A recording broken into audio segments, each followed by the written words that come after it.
In this video, we're going to look at shielding and how we can use shielding to reduce our electromagnetic interference. So the key word there is that we're using this electromagnetic shield to reduce the influence of the fields that otherwise would adversely affect our circuit operation.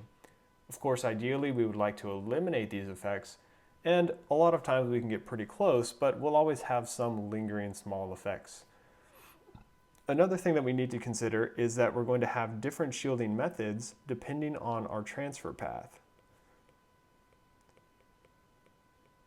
So depending on whether we have our electric field dominating our transfer path,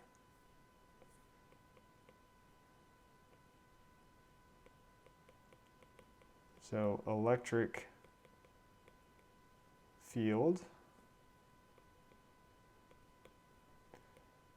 Another option would be if we have the magnetic field dominating our transfer path. And then our third option would be our electromagnetic field. And so depending on which one we have, we might need to consider different things. And so we're going to take a closer look at our electric field and our magnetic field in this video. And in the next video, we're going to look at EM field shielding. So let's start by looking at shielding for our electric field. So shielding our electric field, and I'm just going to write that as E with a bar over it because it's going to be some vector and electric field. And so ideally what we want is we want to have a solid conductor that is entirely enclosing our EMI source. So ideally we want solid conductor that is entirely enclosing whatever our EMI source might be. And so key things there is it's a solid conductor and it's entirely enclosing our source. So one example of this would be a coaxial cable, or you'll often hear it just called a coax cable. So coaxial or coax cable. And so if we look at a cross section of what our coax cable looks like, we have sort of two concentric conductors. We're going to have some circle, which is our outer conductor. And so this is what's acting like our shield. And then we're going to have some inner conductor as well. And we can also put some other material in between our two conductors to absorb some energy from our EMI as well, but that's something we'll mention a little later on too. So of course the idea is our signal is traveling along this inner conductor, and then if we have any electromagnetic radiation or if we have electric fields arising, that this is going to terminate on our outer conductor, which is typically going to be grounded. So these would be our electric field lines, which are terminating on our outer conductor, which is going to be grounded. And again, keep in mind this is a cross-sectional view. We're sort of looking end on at this cable. Another example of EMI, which is presented in the Stephen textbook, is the ignition system in early cars. So we're talking around the 1920s. So what happened is there's this high voltage ignition coil over here on the left, which is producing these high voltage pulses. So we have pulses that are greater than 20 kilovolts, and that is then allowing this spark plug over here. So our spark plug, which is of course helping us combust our gas and driving our engine. But because we have these high voltage pulses, what we get is electromagnetic interference. So we get some electric field that is originating from this sort of circuit over here on the left.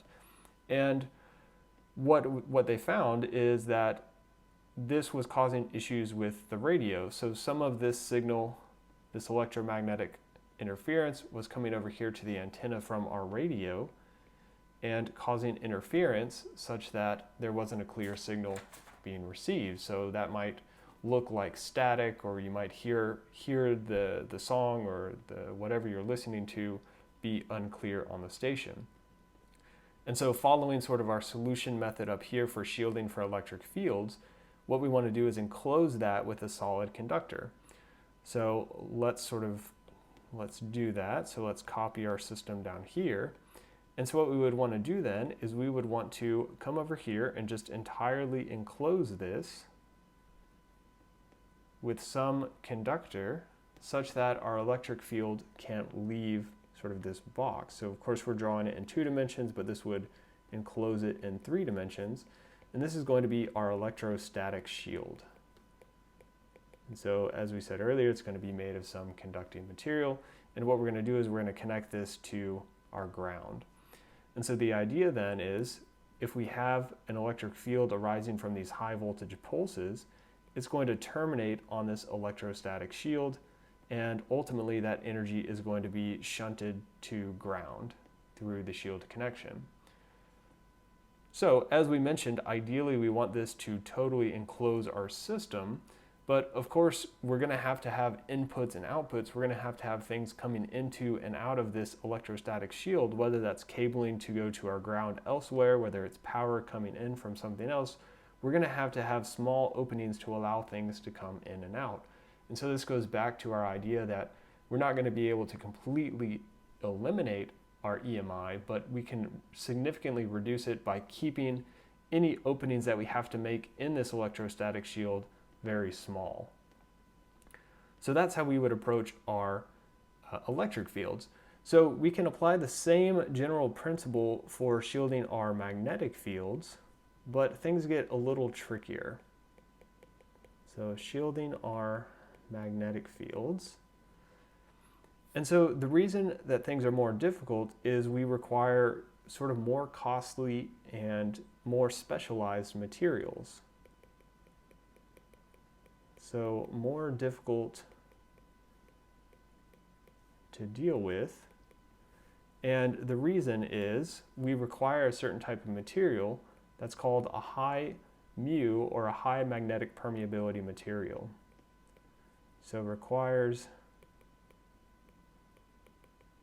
materials with a high magnetic permeability.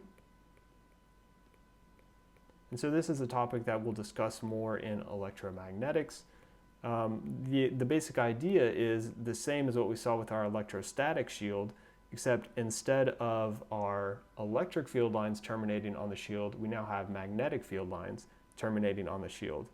And so in order for that to take place, we have to have this high magnetic permeability material, or high mu. And so it turns out that most of these high mu materials are very costly, very heavy, and or require special fabrication.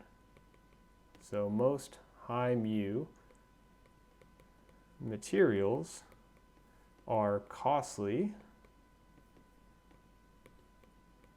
heavy, and require special fabrication.